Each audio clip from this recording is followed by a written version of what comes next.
Pour le moins insolite, une dameuse au milieu du bassin d'Arcachon. Après une carrière sur les pistes de ski, la voilà qui aplanit des bancs de sable envahis par des huîtres sauvages. Un premier passage avant de revenir broyer les coquillages. Au lieu d'équiper la dameuse telle que vous l'avez vue avec une lame, elle est équipée avec un broyeur forestier.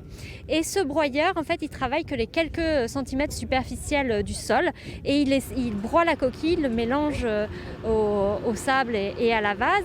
En un demi-siècle, les crises ostréicoles ont provoqué l'abandon de plus de la moitié des parcs d'élevage, des friches qui abritent aujourd'hui 60 000 tonnes d'huîtres sauvages, 4 fois plus que celles élevées ici, et quelle concurrence. Le bassin d'Arcachon est une lagune amarrée, une lagune semi-fermée. Donc la masse d'eau qui rentre et sort, c'est elle qui apporte la nourriture. Les huîtres se nourrissent de phytoplancton, c'est ces microalgues qui sont dans l'eau. Et vous comprenez bien que dans un espace réduit, il y a une notion de masse critique. Plus il y a de bouches à nourrir, moins il y a à manger pour chacun.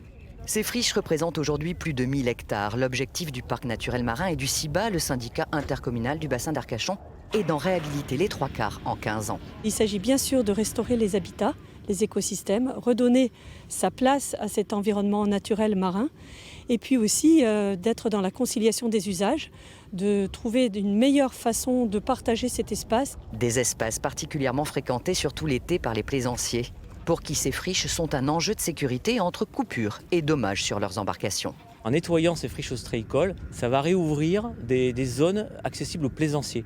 Ils vont pouvoir aller s'y poser tranquillement avec leur bateau, se baigner, pêcher, enfin tout ce qu'on a envie de faire ou pique-niquer.